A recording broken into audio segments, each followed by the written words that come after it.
Welcome students, welcome to CSIR biology classes. आज का जो हमारा टॉपिक है वो है concept of malate aspartate shuttle के बारे में। ठीक है, जिसको हम लोग मैथ्स बोलते हैं। ठीक है ना, तो इसके बारे में हम लोग आज डिटेल्ड स्टडी करेंगे मैथ्स के बारे में। ठीक है, लास्ट लेक्चर में हम लोगों ने क्या देखा था? लास्ट लेक्चर में हम लोगों ने देखा था नेट एनर्जी प्रोडक्शन देखा था, और उसमें कितना ATP बना था वो हम लोगों ने देखा था। और उस लेक्चर में हम लोगों ने मैलेट एस्पार्टेट शटल का कॉन्सेप्ट भी देखा था, लेकिन ब्रीफ में देखा था। और ग्लिसरॉल 3 फॉस्फेट शटल का कॉन्सेप्ट भी हम लोगों ने देखा था, लेकिन ब्रीफ में देखा था। अभी हम लोग देखेंगे डिटेल में क्या चीज़ मैलेट एस्पार्टेट शटल के बारे में, कि मैलेट एस्पार्टेट शटल क्या होता है, ये कितना ATP को बनाने में हेल्प करता है, ये किस मैकेनिज्म के थ्रू काम करता है। ये सारा का सारा अभी हम लोग डिटेल्ड स्टडी करने वाले हैं। ठीक है, तो देखो, जब भी आप लोग पढ़िएगा मैलेट एस्पार्टेट शटल ना, ठीक है, यहाँ पर एक टर्म आ रहा है शटल। तो शटल का मतलब क्या होता है? देखो, शटल का मतलब होता है ना transport of molecule between two place regularly. मतलब हो गया बताने का, मतलब हम लोग बोलेंगे जैसे कि मान लो, शटल का मतलब क्या होगा, जैसे कि मान लो यहाँ पर क्या है, हम लोग बोलेंगे एक मॉलिक्यूल है। देखो, जैसे जैसे यहाँ पर क्या है, हम लोग बोलेंगे एक मॉलिक्यूल है यहाँ पर। ठीक है ना, ये मॉलिक्यूल यहाँ से मूव करके हम लोग बोलेंगे कहाँ पहुंच गया, हम लोग बोलेंगे इस वाले प्लेस पे पहुंच गया। ठीक है, और फिर ये मॉलिक्यूल हम लोग बोलेंगे यहाँ से वापस कहाँ चला गया, फिर से पहले वाले प्लेस पे पहुंच गया। फिर से हम लोग बोलेंगे ये मॉलिक्यूल यहाँ जाएगा, फिर से ये मॉलिक्यूल यहाँ जाएगा। तो ऐसा जो हम लोग बोलेंगे ट्रांसपोर्ट हो रहा है मॉलिक्यूल का बिटवीन टू प्लेस रेगुलरली, इसी को हम लोग क्या बोलते हैं? इसी को हम लोग बोलते हैं शटल। ठीक है, शटल का मतलब हो गया transport of molecule between two place regularly. इस चीज को याद रखना, तो ये कॉन्सेप्ट जरूर आएगा अभी। ठीक है, तो अब हम लोग बोलेंगे शटल की स्टडी हम लोग कहाँ पर करते हैं। तो शटल की स्टडी हम लोग करते हैं कहाँ पर? हम लोग बोलेंगे ग्लाइकोलाइसिस के टाइम पे, इलेक्ट्रॉन ट्रांसपोर्ट चेन के टाइम पे हम लोग शटल के स्टडी करते हैं। तो देखो हो क्या रहा है यहाँ पर। ठीक है, हम लोग जो जानते हैं उससे ही कॉन्सेप्ट को निकालते हैं कि हम लोग क्या जानते हैं। देखो, जैसे कि मान लो, हम लोग ये जानते हैं कि ग्लाइकोलाइसिस कहाँ पर होता है। ग्लाइकोलाइसिस होता है सेल के साइटोप्लाज्म में। इस चीज को आप लोग जानते हैं। ये मान लो सेल का साइटोप्लाज्म है। ठीक है, और ये क्या चीज हम लोग बोलेंगे, ये क्या चीज है? ये सेल का माइटोकॉन्ड्रिया है। ठीक है, ये वाला मान लो ये क्या है, माइटोकॉन्ड्रिया। ऐसे करके मैं बना रहा हूँ। ठीक है, ये माइटोकॉन्ड्रिया का आउटर मेम्ब्रेन है, आउटर माइटोकॉन्ड्रियल मेम्ब्रेन।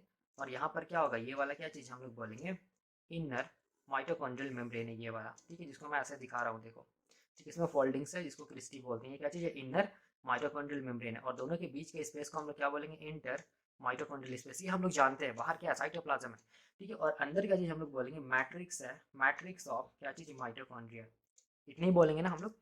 तो अब देखो होता क्या है, हम लोग क्या जानते हैं कि शटल, हम लोग जो शटल जो है मैथ मैलेट स्पार्टेट शटल, या जो भी शटल सिस्टम का होता है वो स्टडी हम लोग कहाँ पर करते हैं? तो देखो, ये साइटोप्लाज्म में क्या हुआ, हम लोग बोलेंगे साइटोप्लाज्म में ग्लाइकोलाइसिस हुआ। ग्लाइकोलाइसिस में एक मॉलिक्यूल ऑफ ग्लूकोज हम लोग बोलेंगे two molecules of pyruvic acid में टूट गया। इस प्रोसेस को हम लोग क्या बोलते हैं? इस प्रोसेस को हम लोग बोलते हैं क्या चीज? ग्लाइकोलाइसिस, यही बोलते हैं ना।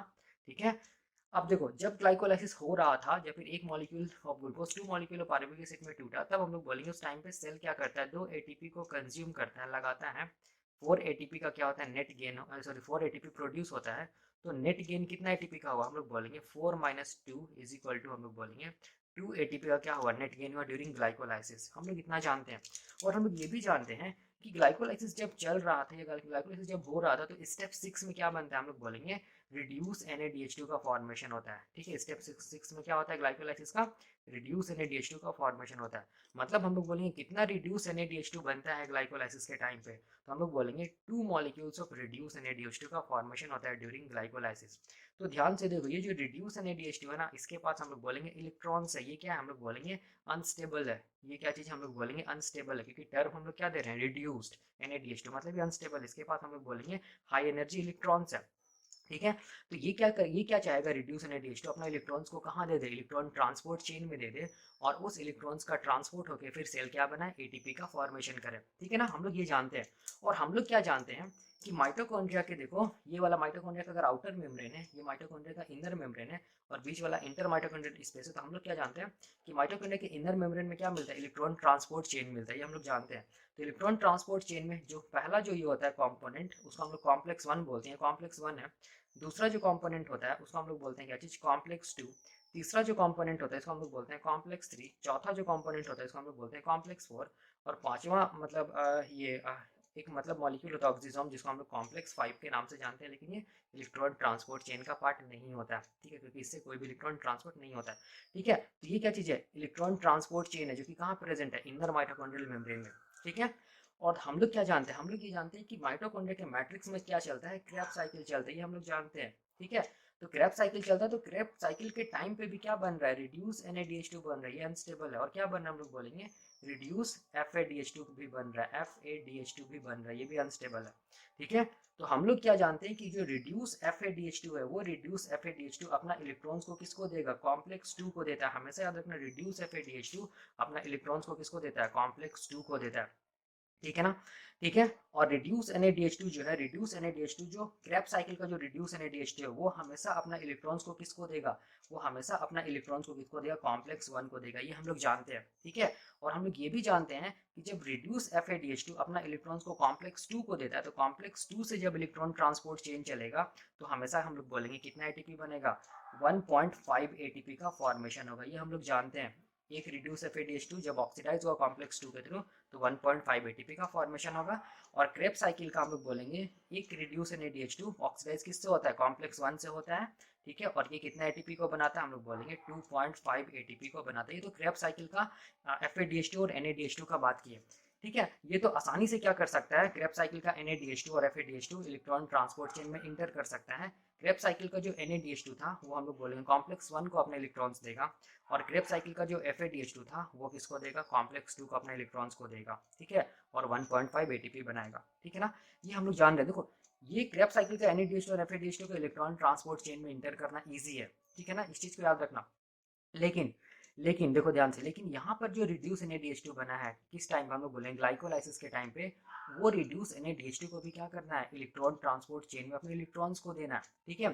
तो ये जो रिड्यूस NaDH2 बना है, इसको अपना इलेक्ट्रॉन्स को देने के लिए ध्यान से देखो क्या करना पड़ेगा, प्लाज्मा जो जो माइटोकॉन्ड्रिया का जो आउटर मेम्ब्रेन है और माइटोकॉन्ड्रिया का जो इनर मेम्ब्रेन, इसको क्रॉस करना पड़ेगा, किसको, रिड्यूस NaDH2 को, ठीक है ना। तो रिड्यूस NaDH2 हम लोग बोलेंगे क्रॉस नहीं कर सकता है किसको, माइटोकॉन्ड्रिया के आउटर एंड इनर मेम्ब्रेन को, ठीक है ना। और अगर रिड्यूस NaDH2 माइटोकॉन्ड्रिया के आउटर एंड इनर मेम्ब्रेन को क्रॉस नहीं करेगा, तो अपने ये इलेक्ट्रॉन्स को इलेक्ट्रॉन ट्रांसपोर्ट चेन में नहीं दे पाएगा, और अगर ये अपने इलेक्ट्रॉन्स को इलेक्ट्रॉन ट्रांसपोर्ट चेन में नहीं दे पाएगा, तो फिर ATP नहीं बनेगा। तो हम लोग बोलेंगे ये जो रिड्यूस NaDH2 जो ग्लाइकोलाइसिस के टाइम पे बना है, वो उस रिड्यूस NaDH2 को माइटोकॉन्ड्रिया के मैट्रिक्स तक पहुंचाने का काम, या हम लोग बोल सकते हैं कि जो इलेक्ट्रॉन ट्रांसपोर्ट सिस्टम जो है, इलेक्ट्रॉन ट्रांसपोर्ट चेन तक पहुंचाने का काम कौन करता है, हम लोग बोलेंगे कौन करता है, दो शटल सिस्टम काम करता है, जिसमें से एक शटल को जो हम लोग पढ़ रहे हैं उसको हम लोग बोलते हैं मैलेट एस्पार्टेट शटल। तो ये मैलेट एस्पार्टेट शटल क्या करता है, ये मैलेट एस्पार्टेट शटल क्या करता है, रिड्यूस NaDH2 जो ग्लाइकोलाइसिस के टाइम पे बना है, जो रिड्यूस NaDH2 जो ग्लाइकोलाइसिस के टाइम पे बना है, वो रिड्यूस NaDH2 को कहाँ तक पहुँचाता है, ये मैलेट एस्पार्टेट शटल उसको पहुँचाता है कहाँ तक, हम लोग बोलेंगे कहाँ तक, मैट्रिक्स ऑफ द माइटोकॉन्ड्रिया तक पहुँचाता है, कौन, ये मैलेट एस्पार्टेट शटल किसको पहुँचाया, हम लोग बोलेंगे ग्लाइकोलाइसिस के टाइम पे बनने वाला जो रिड्यूस NaDH2 है उसको मैट्रिक्स तक पहुँचाया। अब हम लोग बोलेंगे मैट्रिक्स तक पहुंचाने के बाद ये ग्लाइकोलाइसिस वाला जो रिड्यूस NaDH2 आसानी से अपने इलेक्ट्रॉन्स को किसको दे पाएगा, कॉम्प्लेक्स 1 को दे पाएगा, इस चीज को याद रखना। और कॉम्प्लेक्स 1 को देगा, और कितना ATP बनेगा, हम लोग लास्ट लेक्चर में देखे थे 2.5 ATP बनेगा, क्योंकि कोई भी हम लोग बोलेंगे रिड्यूस NaDH2 जब कॉम्प्लेक्स 1 के साथ ऑक्सीडाइज होता है या कॉम्प्लेक्स 1 को अपने इलेक्ट्रॉन्स देता है, तो कितना ATP बनता है, 2.5 ATP बनता है। मतलब बताने का मतलब हो गया कि ग्लाइकोलाइसिस के टाइम पे जो रिड्यूस NaDH2 बना, वो रिड्यूस NaDH2 अगर मास के थ्रू आएगा कहाँ, इलेक्ट्रॉन ट्रांसपोर्ट चेन तक, या इलेक्ट्रॉन ट्रांसपोर्ट चेन में इंटर करेगा, जिसमें से हम लोग बोलेंगे कॉम्प्लेक्स 1 को ये क्या देगा, रिड्यूस NaDH2 अपने इलेक्ट्रॉन्स को देगा, तो हम लोग बोलेंगे 2.5 ATP का फॉर्मेशन होगा, ठीक है। तो बताने का मतलब क्या हो गया कि हम लोग बोलेंगे रिड्यूस NaDH2 को भी कहाँ इंटर करना है, इलेक्ट्रॉन ट्रांसपोर्ट चेन में, लेकिन वो इंटर नहीं कर पाएगा, बिकॉज हम लोग बोलेंगे ये जो माइटोकॉन्ड्रिया का आउटर एंड इनर मेम्ब्रेन है वो इम्परमिएबल है, किसके लिए, रिड्यूस NaDH2 के लिए। तब मैस आता है मैलेट एस्पार्टेट शटल, ये मैलेट एस्पार्टेट शटल क्या करता है, रिड्यूस NaDH2 को कहाँ तक पहुँचाता है, हम लोग बोलेंगे ये कॉम्प्लेक्स 1 तक पहुँचाता है, तब जाके रिड्यूस NaDH2 जो ग्लाइकोलाइसिस का है वो अपना इलेक्ट्रॉन्स को कॉम्प्लेक्स 1 को देता है, ठीक है। तो ये मैस कैसे करके पहुँचाया, इसी को हम लोग स्टडी करेंगे, किसमें, मैलेट एस्पार्टेट शटल में डिटेल्ड में। ये दिख रहा है इतना इजी कि मैथ्स क्या कर रहा है, रिड्यूस एनएडीएच2 को पकड़ कर कहाँ पहुंचा दिया, कॉम्प्लेक्स 1 तक पहुंचा दिया, मैट्रिक्स ऑफ द माइटोकॉन्ड्रिया तक पहुंचा दिया। लेकिन ये इतना आसान नहीं है। तो देखो कैसे करके होता है, ये मैकेनिज्म को अभी हम लोग देख रहे हैं, ठीक है ना। तो यहाँ पर देखिए, इसको देखिए ये वाला, ठीक है, ये डायग्राम देखो, ये डायग्राम, ये क्या चीज़ है, ये वाला, ये जो है, ये हम लोग बोलेंगे ये वाला जो पोर्शन है, ये क्या चीज़ है, ये साइटोप्लाज्म है, ठीक है ना। ये क्या चीज़ है, साइटोप्लाज्म ऑफ द सेल है, ठीक है ना, ये जान रहे हैं हम लोग। तो अगर ये साइटोप्लाज्म ऑफ द सेल है, तो ये वाला हम लोग बोलेंगे माइटोकॉन्ड्रिया का आउटर मेम्ब्रेन है। देखो ये वाला ब्लू कलर से जो मैं दिखाया वो क्या चीज़ है, आउटर माइटोकॉन्ड्रियल मेम्ब्रेन, ठीक है। और जहाँ पर इलेक्ट्रॉन ट्रांसपोर्ट चेन प्रेजेंट है, देखो ये वाला क्या चीज़ है, इनर माइटोकॉन्ड्रियल मेम्ब्रेन है। आउटर माइटोकॉन्ड्रियल मेम्ब्रेन और इनर माइटोकॉन्ड्रियल मेम्ब्रेन के बीच में क्या है, इंटर माइटोकॉन्ड्रियल स्पेस है। तो ये वाला स्पेस क्या चीज़ है, इंटर माइटोकॉन्ड्रियल स्पेस है, ठीक है। तो अब देखो ये इनर मेम्ब्रेन ऐसे करके जा रहा है और इसको मैं ऐसे दिखा रहा हूँ, देखो यहाँ पर, ठीक है, ये इनर मेम्ब्रेन है, इसको मैं ऐसे दिखा रहा हूँ, देखो ये क्या चीज़ है, इनर मेम्ब्रेन है, किसका, माइटोकॉन्ड्रिया का, ठीक है। ये आउटर मेम्ब्रेन और ये क्या चीज़ है, इंटर माइटोकॉन्ड्रियल स्पेस है, यहाँ पर मैंने लिखा है, ठीक है। और ये इलेक्ट्रॉन ट्रांसपोर्ट चेन का क्या चीज़ है, हम लोग बोलेंगे कॉम्पोनेंट्स है। अब देखो यहाँ पर हो क्या रहा है, यहाँ पर हो क्या रहा है कि साइटोप्लाज्म में क्या करना है, साइटोप्लाज्म में क्या हुआ है, ग्लाइकोलाइसिस हुआ है, ठीक है। तो मैथ्स का काम क्या चीज़ है, मैथ्स का काम बस इतना है कि क्या कर देना, ग्लाइकोलाइसिस के टाइम पे जो रिड्यूस एनएडीएच2 जो बना था, ठीक है, वो रिड्यूस एनएडीएच2 को कहाँ तक पहुंचा देना, हम लोग बोलेंगे मैट्रिक्स ऑफ द माइटोकॉन्ड्रिया तक, ताकि ये रिड्यूस एनएडीएच2 अपने इलेक्ट्रॉन्स को किसको दे सके, कॉम्प्लेक्स 1 को दे सके, और कितना एटीपी बना सके, 2.5 एटीपी बना सके, ठीक है। यही काम है किसका, मैथ्स का। तो कैसे करके करता है, देखो यहाँ पर ये क्या चीज़ है, हम लोग बोलेंगे ये साइटोप्लाज्म है। तो यहाँ पर क्या हुआ होगा, हम लोग बोलेंगे यहाँ पर क्या हुआ होगा, ग्लाइकोलाइसिस हुआ होगा। तो मैं यहाँ पर ऐसे लिख रहा हूँ, ठीक है, मैं यहाँ पर इसको ऐसे दिखा रहा हूँ, ग्लाइकोलाइसिस हुआ होगा साइटोप्लाज्म में। क्या हुआ होगा, एक मॉलिक्यूल ऑफ ग्लूकोज हम लोग बोलेंगे 2 मॉलिक्यूल्स ऑफ पायरुविक एसिड में टूटा होगा। देखो ऐसे करके मैं दिखा रहा हूँ, ठीक है। ये क्या है, पी ए मतलब पायरुविक एसिड, पी ए मतलब पायरुविक एसिड, ठीक है। मतलब ये क्या है, इसको हम लोग क्या बोलेंगे, इसको हम लोग बोलेंगे क्या चीज़, ग्लाइकोलाइसिस, जो कि कहाँ हुआ है, सेल के साइटोप्लाज्म में हुआ है। ग्लाइकोलाइसिस के टाइम पे क्या हुआ है, सेल क्या किया, हम लोग बोलेंगे 2 एटीपी को सेल क्या किया है, लगाया है, 4 एटीपी क्या हुआ है, प्रोड्यूस हुआ है। तो नेट गेन कितना एटीपी का हुआ, हम लोग बोलेंगे नेट गेन कितना एटीपी का हुआ, 4 माइनस 2 इज इक्वल टू हम लोग बोलेंगे 2 एटीपी का नेट गेन हुआ, ये हम लोग जानते हैं। और ग्लाइकोलाइसिस के टाइम पे देखो क्या बना है, हम लोग बोलेंगे 2 मॉलिक्यूल्स क्या बना है, रिड्यूस NaDH2 बना है। तो यहाँ पर एक रिड्यूस NaDH2, यहाँ पर हम लोग बोलेंगे दूसरा रिड्यूस NaDH2, ठीक है। देखो ये है। तो अब मैथ्स का काम क्या चीज़ है, ये रिड्यूस NaDH2 को कहाँ तक पहुँचाना, हम लोग बोलेंगे कहाँ तक, मैट्रिक्स ऑफ द माइटोकॉन्ड्रिया, मतलब आउटर मेम्ब्रेन इनर मेम्ब्रेन को भी क्रॉस करा के कहाँ तक पहुँचा देना, मैट्रिक्स ऑफ द माइटोकॉन्ड्रिया तक पहुँचा देना, जहाँ पर ये रिड्यूस NaDH2 अपने इलेक्ट्रॉन्स को किसको दे सके, कॉम्प्लेक्स 1 को दे सके, ठीक है। तो ये कॉम्प्लेक्स 1 है इलेक्ट्रॉन ट्रांसपोर्ट चेन का, ठीक है, वो अभी हम लोग देखेंगे। तो अब देखो यहाँ पर हो क्या रहा है, ये जो सेल का जो साइटोप्लाज्म है ना, सेल का जो साइटोप्लाज्म है, इस सेल के साइटोप्लाज्म में देखो ध्यान से क्या प्रेजेंट होता है, हम लोग बोलेंगे एक एसिड मिलता है, जिसको हम लोग बोलते हैं, देखो ध्यान से, इसको हम लोग बोलते हैं एसिड मिलता है, इसको हम लोग क्या बोलेंगे, इसको हम लोग बोलेंगे, देखो यहाँ पर मैं लिख रहा हूँ, इसको हम लोग बोलेंगे ऑक्सालो एसिटिक एसिड, OOA बोल रहा हूँ, ठीक है ना।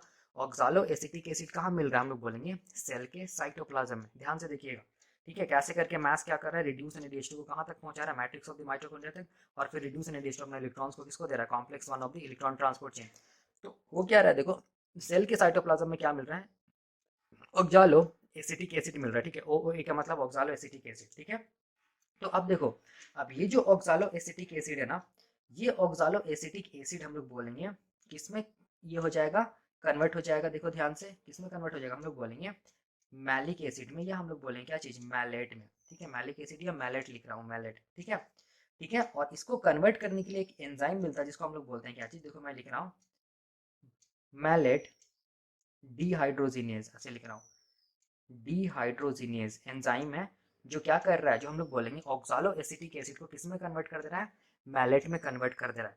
लेकिन ये एंजाइम जो मैलेट डिहाइड्रोजिनेज है, ये ऑक्सालो एसिटिक एसिड को मैलेट में तभी कन्वर्ट कर पाएगा जब हम लोग बोलेंगे ये क्या, ये एंजाइम क्या क्या चीज़ को लेगा, तो हम लोग बोलेंगे ये जो रिड्यूस NaDH2 जो बना था, देखो यहाँ पर ये रिड्यूस NaDH2 को मैं यहाँ लिख रहा हूँ, इसको ग्लाइकोलाइसिस के टाइम पे जो रिड्यूस NaDH2 बना था उसको मैं यहाँ पर लिख रहा हूँ, ठीक है। अब ये रिड्यूस NaDH2 से क्या करता है, ये 2H को क्या करता है, कौन, ये मैलेट डिहाइड्रोजिनेज बाहर निकालता है, ठीक है। और बाहर निकालने के साथ किस में जोड़ देता है, ऑक्सालो एसिटिक एसिड में जोड़ देता है, ऐसे करके, ठीक है। तो 2H जो है, ठीक है, जो इलेक्ट्रॉन्स है, मतलब रिड्यूस NaDH2 में 2 जो H जो इलेक्ट्रॉन्स है, वो H को किस में जोड़ दिया, हम लोग बोलेंगे ऑक्सालो एसिटिक एसिड में जोड़ दिया कौन, मैलेट डिहाइड्रोजिनेज, और क्या बना दिया हम लोग बोलेंगे मैलेट बना दिया। तो यहाँ पर रिड्यूस NaDH2 फिर ऑक्सीडाइज हो गया किसमें, नैड में ऑक्सीडाइज हो गया। ठीक है देखो यहाँ पर, ठीक है ना। अब किसको रिड्यूस कर दिया, ये मैलेट डिहाइड्रोजिनेज किसको रिड्यूस कर दिया हम लोग बोलेंगे, किसको रिड्यूस कर दिया मतलब किसमें जोड़ दिया, एच क्या बोलते हैं ये 2H को हम लोग बोलेंगे ऑक्सालो एसिटिक एसिड में जोड़ दिया, और क्या बना हम लोग बोलेंगे मैलेट बना या मैलिक एसिड बना।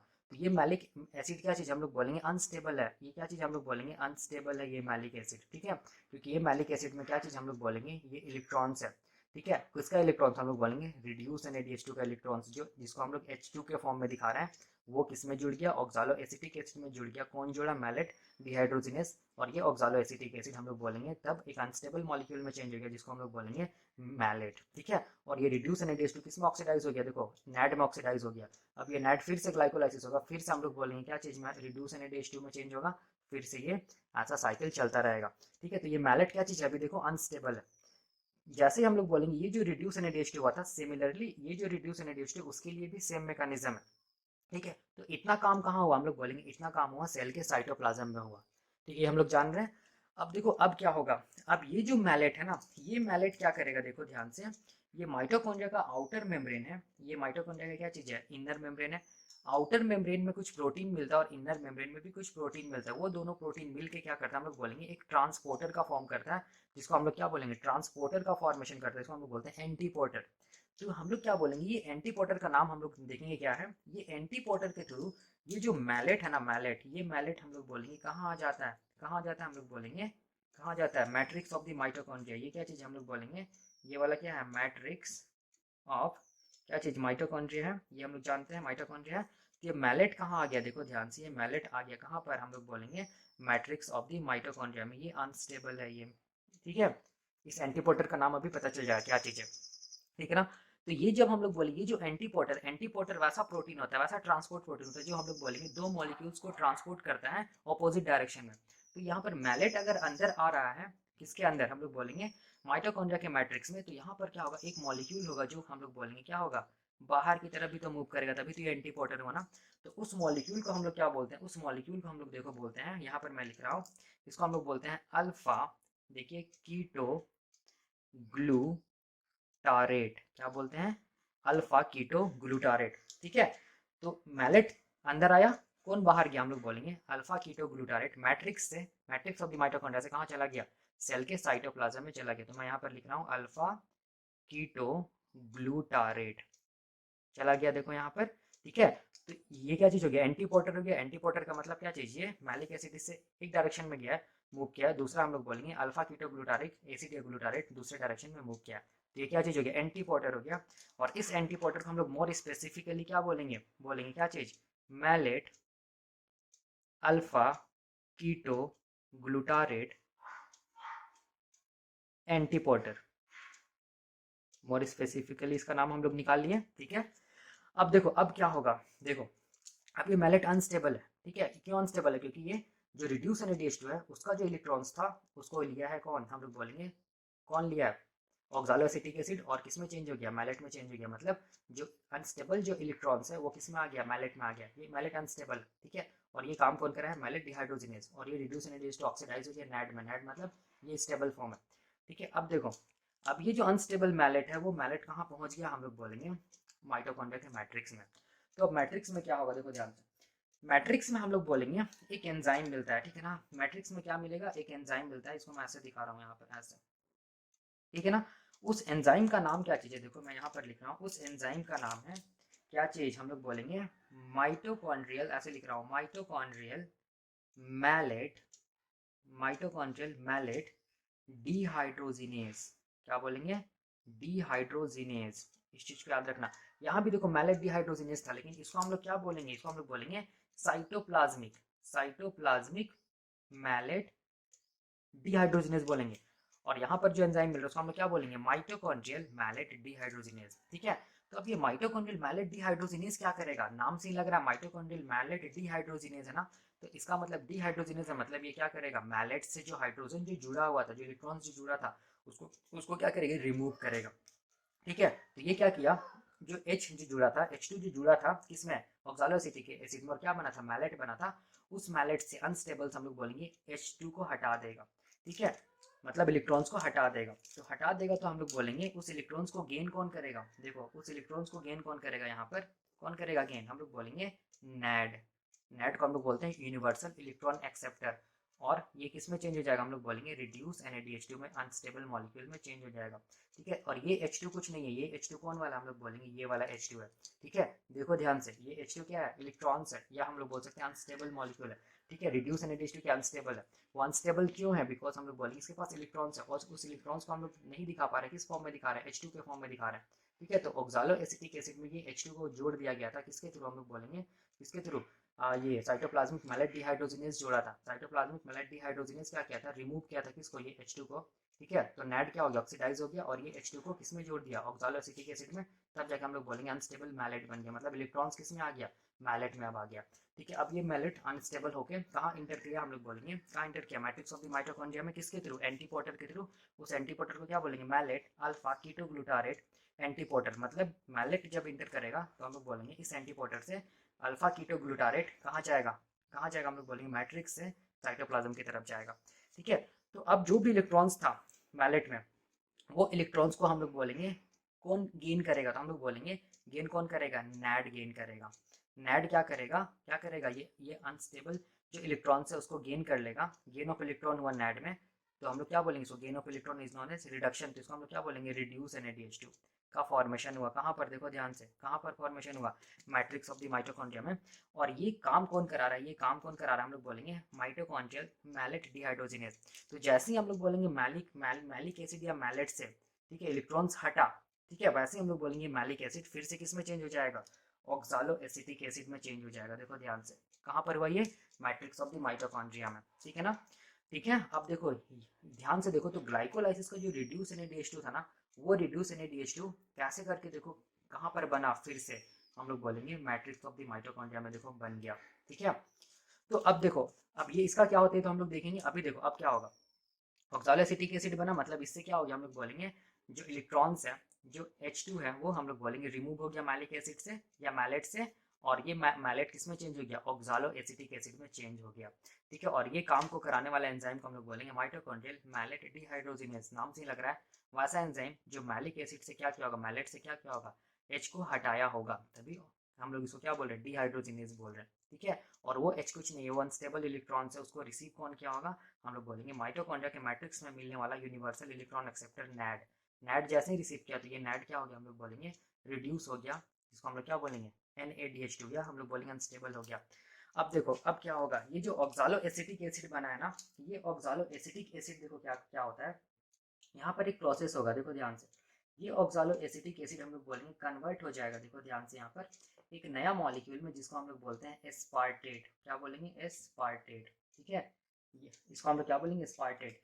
तो कन्वर्ट होने के लिए हम लोग बोलेंगे यहाँ पर एक एंजाइम लगेगा, इस एंजाइम को हम लोग बोलेंगे क्या चीज, ट्रांस एमिनेज, क्या बोलेंगे इस एंजाइम को, ट्रांस एमिनेज बोलेंगे, ट्रांस एमिनेज, मतलब होगा हम लोग बोलेंगे यहाँ पर क्या होगा, हम लोग बोलेंगे एक प्रोसेस होगा जिसको हम लोग बोलते हैं ट्रांसएमिनेशन। ट्रांसएमिनेशन का प्रोसेस होगा कहाँ पर, हम लोग बोलेंगे मैट्रिक्स ऑफ द माइटोकॉन्ड्रिया में। तो ट्रांसएमिनेशन का प्रोसेस में क्या होता है, हम लोग बोलेंगे ट्रांसफर होता है क्या चीज का, एमिनो ग्रुप का। तो यहाँ पर हम लोग बोलेंगे क्या होगा, माइटोकॉन्ड्रिया के मैट्रिक्स में हम लोग बोलेंगे एक एमिनो एसिड मिलता है जिसको हम लोग बोलते हैं ग्लूटामेट, क्या बोलते हैं, ग्लूटामेट, ठीक है। ग्लूटामेट याद रखना एमिनो एसिड है। तो ये ग्लूटामेट कहाँ मिल रहा है, मैट्रिक्स ऑफ द माइटोकॉन्ड्रिया से, मैट्रिक्स ऑफ द माइटोकॉन्ड्रिया मिल रहा है। तो ये ग्लूटामेट से हम लोग बोलेंगे क्या चीज, ये जो ग्लूटामेट है मतलब ये एमिनो एसिड है, इससे हम लोग बोलेंगे NH2 ग्रुप को कौन हटाएगा, हम लोग बोलेंगे ट्रांसएमिनेज हटाएगा NH2 ग्रुप को, और किसमें जोड़ेगा, हम लोग बोलेंगे ऑक्सालो एसिटिक एसिड में ये NH2 ग्रुप को जोड़ देगा, कौन, ये ट्रांसएमिनेज। तो ट्रांसएमिनेज जब जब ये काम करेगा, ग्लूटामिक एसिड या ग्लूटामेट से क्या किया, रिमूव किया NH2 को, किसमें जोड़ दिया, ऑक्सालो एसिटिक में जोड़ दिया, ऑक्सालो एसिटिक एसिड में जोड़ दिया, तब हम लोग बोलेंगे ऑक्सालो एसिटिक एसिड, अब हम लोग बोलेंगे नया मॉलिक्यूल में चेंज होगा जिसको हम लोग क्या बोलेंगे, एस्पार्टिक एसिड या एस्पार्टेट बोलेंगे, ठीक है। तो ग्लूटामेट से हटा था ना NH2, तो ग्लूटामेट से जब NH2 हट जाएगा तो ये ग्लूटामेट किस में चेंज हो जाएगा, हम लोग बोलेंगे ये ग्लूटामेट किस में चेंज हो जाएगा, ये ग्लूटामेट चेंज हो जाएगा किस में, हम लोग बोलेंगे अल्फा कीटो ग्लूटारेट में, कीटो ग्लूटारेट में चेंज हो जाएगा, ठीक है, ये ग्लूटामेट। और यही अल्फा कीटो ग्लूटारेट क्या होगा, हम लोग बोलेंगे क्या होगा, एंटीपोटर के थ्रू साइटोप्लाज्म में जाएगा, तब जाके हम लोग बोलेंगे मैलेट अंदर आएगा। तो यहाँ पर देखो क्या हुआ है, ट्रांसएमिनेशन का प्रोसेस हुआ है। ट्रांसएमिनेशन का प्रोसेस वैसा प्रोसेस होता है जिसमें हम लोग बोलेंगे रिमूवल ऑफ क्या होता है, क्या चीज़ होता है, NH2 ग्रुप होता है, और ये NH2 ग्रुप को हम लोग बोलेंगे किसी नया मॉलिक्यूल या कीटो एसिड या हम लोग बोलेंगे ऑक्सालो एसिटिक एसिड के साथ जोड़ा जाता है।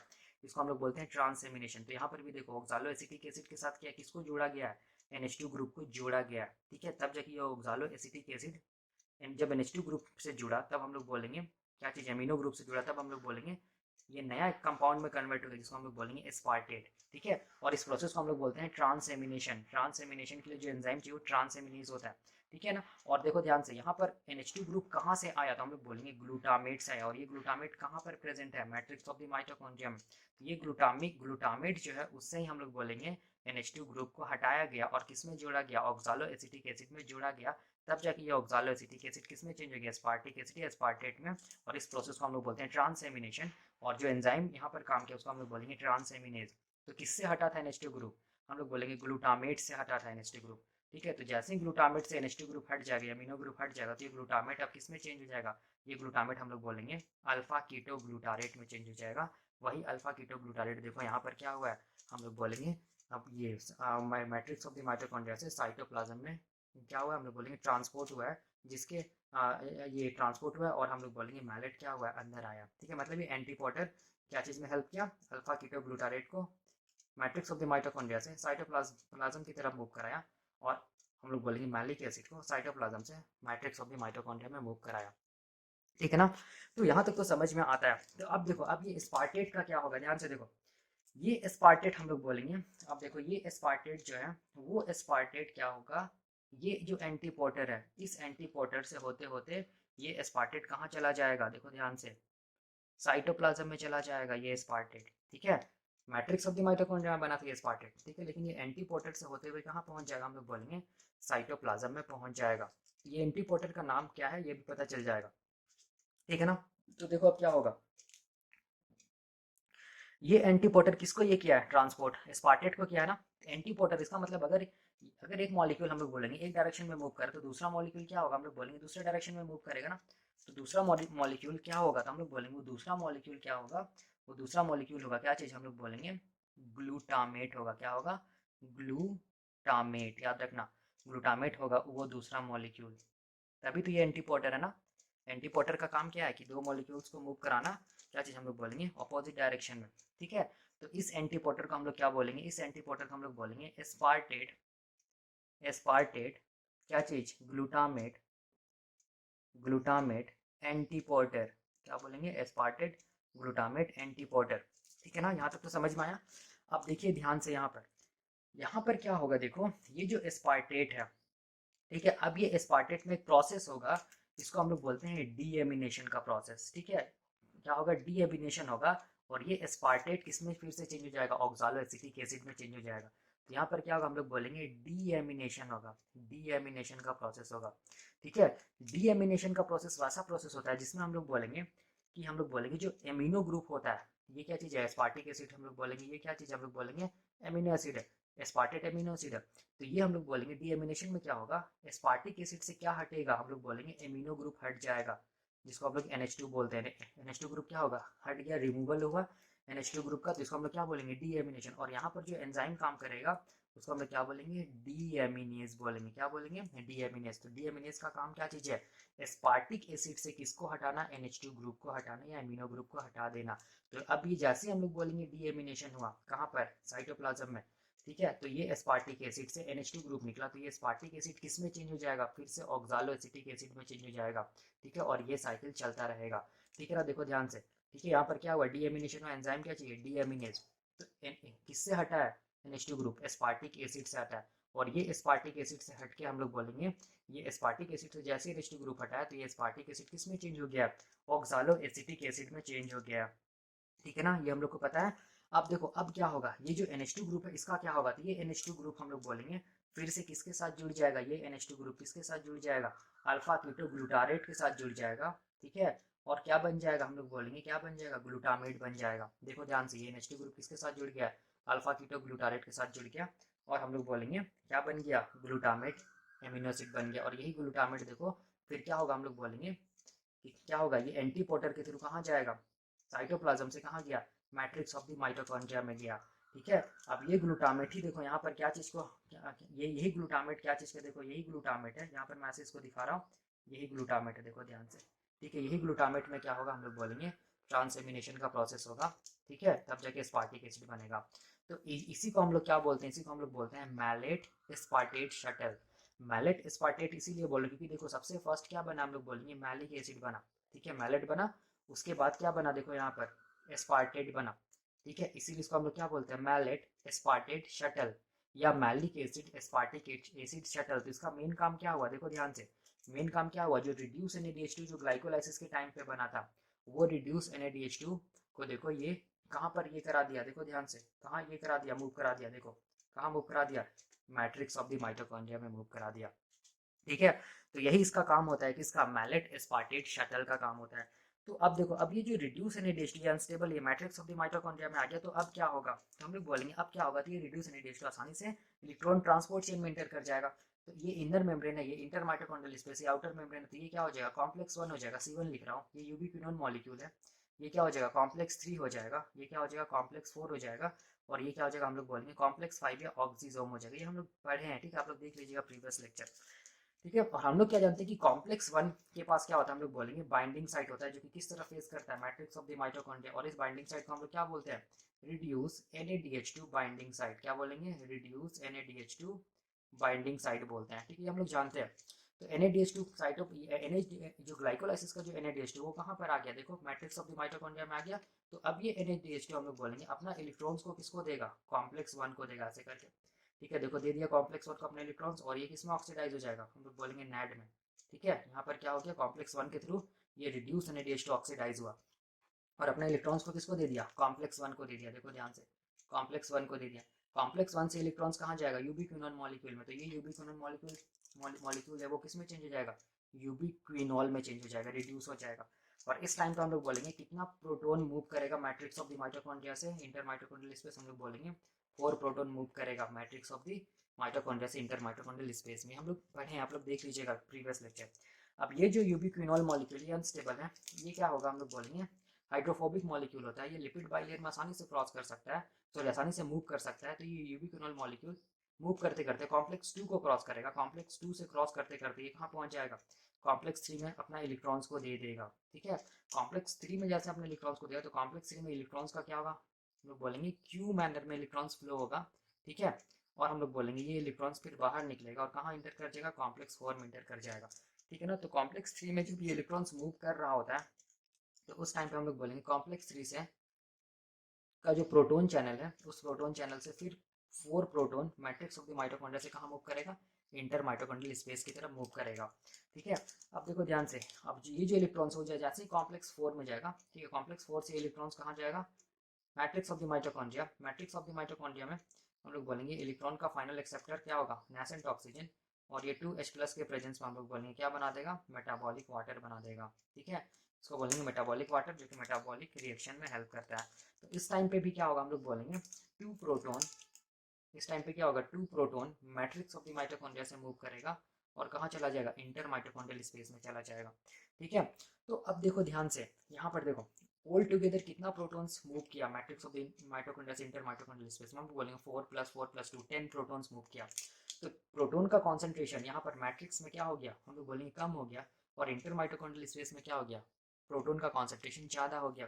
तो हम लोग बोलेंगे कोई भी सिस्टम क्या में चाहेगा, हमेशा इक्विलिब्रियम में रहना चाहेगा। तो जितना proton matrix of the mitochondria से इंटर माइटोकॉन्ड्रियल स्पेस की तरफ गया है, वो सारा का सारा प्रोटॉन फिर से क्या होगा, वापस आएगा कहाँ पर, मैट्रिक्स ऑफ द माइटोकॉन्ड्रिया में। ठीक है, तो वापस कैसे आएगा, तो हम लोग बोलेंगे वापस आने के लिए inner membrane of the mitochondria में क्या प्रेजेंट है, ऑक्सीजोम प्रेजेंट है। ऑक्सीजोम का भी 2 पार्ट है, इसको हम लोग बोलते हैं बेस, जिसको हम लोग F0 बोलते हैं, और ये क्या चीज़ है, हम लोग बोलेंगे हेड, इसको हम लोग बोलते हैं F1, F0 F1 पार्टिकल भी बोलते हैं ऑक्सीजोम को।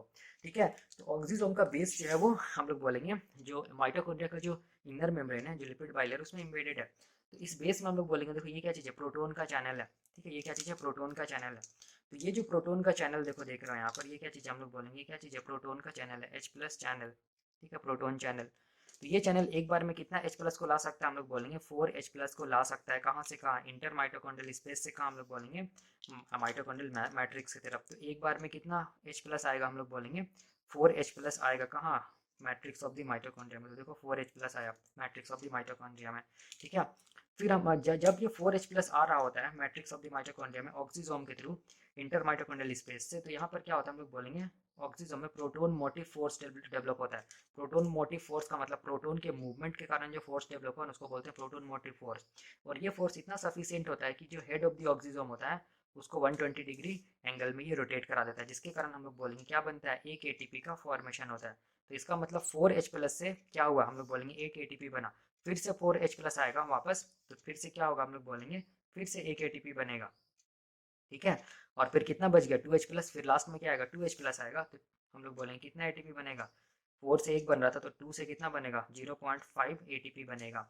इसका मतलब ऑल टुगेदर कितना H प्लस देखो मूव किया था मैट्रिक्स ऑफ द माइटोकॉन्ड्रिया से इंटर माइटोकॉन्ड्रियल स्पेस में 10H प्लस मूव किया था, और इसके कारण कितना एटीपी बना 2.5 एटीपी का फॉर्मेशन हुआ, देखो यहाँ पर। और ये 2.5 एटीपी क्यों बना, बिकॉज ऑफ हम लोग बोलेंगे एक रिड्यूस NADH2 जो ग्लाइकोलाइसिस का रिड्यूस NADH2 था, वो रिड्यूस NADH2 माइटोकॉन्ड्रिया के मैट्रिक्स में इंटर करके कॉम्प्लेक्स 1 को अपने इलेक्ट्रॉन्स को दिया, तब जाके इलेक्ट्रॉन ट्रांसपोर्ट चेन चला और हम लोग बोलेंगे 2.5 एटीपी बना। मतलब बताने का मतलब ये हो गया कि जब भी कभी रिड्यूस NADH2 ग्लाइकोलाइसिस वाला अगर मैस के थ्रू आएगा, मैस मतलब मैलेट एस्पार्टेट शटल के थ्रू आएगा, तो हमेशा कितना एटीपी का फॉर्मेशन होगा, 2.5 एटीपी का फॉर्मेशन होगा। इसको एकदम याद रखिएगा। इसी को हम लोग बोलते हैं क्या चीज, मैलेट एस्पार्टेट शटल मैकेनिज्म, ठीक है। तो अब क्वेश्चन आता है, ये जो मैलेट एस्पार्टेट शटल है इसको हम लोग नेट एनर्जी प्रोडक्शन से कैसे करके कोरिलेट करें। तो कैसे करके कोरिलेट करें, तो देखो मैं यहाँ पर बता दे रहा हूँ नेट एनर्जी प्रोडक्शन से कैसे करके इसको कोरिलेट करता हूँ। देखो ग्लाइकोलाइसिस नेट एनर्जी प्रोडक्शन वाला बता रहा हूँ। ग्लाइकोलाइसिस यहाँ पर मैं लिख रहा हूँ नेट एनर्जी प्रोडक्शन में पहला क्या था, ग्लाइकोलाइसिस था। दूसरा क्या था, हम लोग बोलेंगे लिंक रिएक्शन था, या इसको गेटवे रिएक्शन भी बोलते हैं, या फॉर्मेशन ऑफ एसिटाइल कोएंजाइम भी बोलते हैं, फॉर्मेशन ऑफ एसिटाइल क्या चीज कोएंजाइम ये बोलते हैं, ठीक है। तीसरा क्या था, हम लोग बोलेंगे क्रैब साइकिल। तीसरा क्या था, क्रैब साइकिल, ठीक है। हम लोगों ने लास्ट लेक्चर में भी पढ़ा था, देख लीजिएगा आप लोग। तो ग्लाइकोलाइसिस के टाइम पे क्या हुआ था, हम लोग बोलेंगे ग्लाइकोलाइसिस के टाइम पे देखो ध्यान से, नेट गेन कितना एटीपी का हुआ था, 2 एटीपी का हुआ था नेट गेन। कितना रिड्यूस NADH2 बना था, 2 रिड्यूस NADH2 बना था। ये हम लोग जानते हैं ग्लाइकोलाइसिस के टाइम पे जब लिंक रिएक्शन चलता है, फॉर्मेशन ऑफ एसिटाइल कोएंजाइम होता है, बनता है सॉरी, तो हम लोग बोलते हैं कि कोई भी एटीपी नहीं बनता है, और हम लोग बोलेंगे 2 रिड्यूस NADH2 बनता है, ठीक है। और क्रेब साइकिल के टाइम पे हम लोग बोलेंगे कितना रिड्यूस NADH2 बनता है, तो हम लोग बोलेंगे 6 रिड्यूस NADH2 बनता है। कितना रिड्यूस FADH2 बनता है, 2 रिड्यूस FADH2 बनता है। और कितना जीटीपी मॉलिक्यूल बनता है, हम लोग बोलेंगे 2 जीटीपी मॉलिक्यूल बनता है। ये आप लोग देख लीजिएगा, ये मैंने पढ़ाया है, ठीक है। तो अब देखो, अब हम लोग क्या जानते हैं कि अगर ग्लाइकोलाइसिस के टाइम पे जो 2 रिड्यूस NADH2 है, अगर वो मैस के थ्रू आ रहा है ना, देखो मैलेट एस्पार्टेट शटल ही हम लोग पढ़ रहे हैं ना, मैस के थ्रू आएगा, ये क्या चीज हम लोग बोलेंगे ग्लाइकोलाइसिस का क्या है, एक रिड्यूस NADH2। तो कितना एटीपी बनेगा, देखो ध्यान से कितना एटीपी बन रहा है, 2.5 एटीपी बन रहा है, ठीक है। लेकिन यहाँ पर कितना रिड्यूस NADH2 है, 2 रिड्यूस NADH2, तो कितना एटीपी बनेगा, हम लोग बोलेंगे जब मैस के थ्रू आएगा 2 इंटू कितना 2.5 इज इक्वल टू कितना 5 एटीपी का फॉर्मेशन होगा, ठीक है। ग्लाइकोलाइसिस के टाइम पे देख लो जब ये रिड्यूस NADH2 मैस के थ्रू आ रहा है तब। अब इसके बाद लिंक रिएक्शन के टाइम पे कितना होगा, एक रिड्यूस NADH2 से हम लोग बोलते हैं 2.5 एटीपी बनता है, तो 2 रिड्यूस NADH2 से कितना होगा 2 into 2.5 ATP is equal to 5 ATP, ठीक है। अब क्रेब साइकिल में क्या हो रहा है, 6 रिड्यूस NADH2, तो हम लोग क्या जानते हैं कि एक रिड्यूस NADH2 से 2.5 एटीपी बनता है, तो 6 रिड्यूस NADH2 से क्या होगा 6 into 2.5 ATP is equal to कितना होगा 15 एटीपी, ये हम लोग जानते हैं। और हम लोग क्या जानते हैं कि एक रिड्यूस FADH2 से 1.5 एटीपी बनता है, ठीक है। तो 2 रिड्यूस FADH2 से क्या होगा 2 इंटू 1.5 एटीपी, मतलब क्या होगा हम लोग बोलेंगे 3 एटीपी, देखो ध्यान से। और 2 GTP इज इक्विवेलेंट टू हम लोग बोलेंगे क्या चीज 2 ATP मॉलिक्यूल, ठीक है। तो टोटल नेट एनर्जी प्रोडक्शन क्या हो गया मैस के थ्रू, देखो क्या हो गया, ऐसे करके देखते हैं 15 प्लस 3 प्लस 2 कितना हो गया 20 प्लस 5 25 प्लस 5 30 30 प्लस 2 कितना 32 एटीपी क्या क्या होता है हम लोग बोलेंगे नेट एनर्जी प्रोडक्शन होता है। किसके थ्रू हम लोग बोलेंगे, जब मैस काम करता है, मतलब मैलेट एस्पार्टेट शटल काम करता है, ठीक है। तो यही हम लोग बोलेंगे कॉन्सेप्ट होता है किसका, किसका कॉन्सेप्ट होता है मैलेट एस्पार्टेट शटल का, ठीक है, तो यही हम लोग बोलते हैं मैलेट एस्पार्टेट शटल है, जो कि क्या करता है ग्लाइकोलाइसिस के टाइम पे जो रिड्यूस NADH2 है उसको क्या कराता है, हम लोग बोलेंगे क्या कराता है, माइटोकॉन्ड्रिया के मैट्रिक्स तक इंटर कराता है। ठीक है, मैलेट एस्पार्टेट शटल इसीलिए बोलते हैं क्योंकि ध्यान से देखो यहाँ पर क्या बना है, मैलिक एसिड बना है या मैलेट बना है, और यहाँ पर क्या बना है, ये हम लोग बोलेंगे एस्पार्टेट बना है, इसीलिए इसको हम लोग क्या बोलते हैं, मैलेट एस्पार्टेट शटल। और ये शटल ऐसे करके काम करता रहेगा, ठीक है, ये साइकिल ऐसे करके चलता चला जाएगा। और ग्लाइकोलाइसिस के टाइम पे जो भी रिड्यूस NADH2 है वो हम लोग बोलेंगे मैट्रिक्स ऑफ द माइटोकॉन्ड्रिया तक पहुंचता रहेगा। ठीक है, तो this is all about the concept of malate aspartate shuttle. Next lecture में हम लोग क्या देखेंगे कि ग्लिसरॉल 3 फॉस्फेट शटल क्या होता है और वो कब काम करता है। ठीक है, ये हम लोग देखेंगे नेक्स्ट लेक्चर में। अभी के लिए थैंक यू।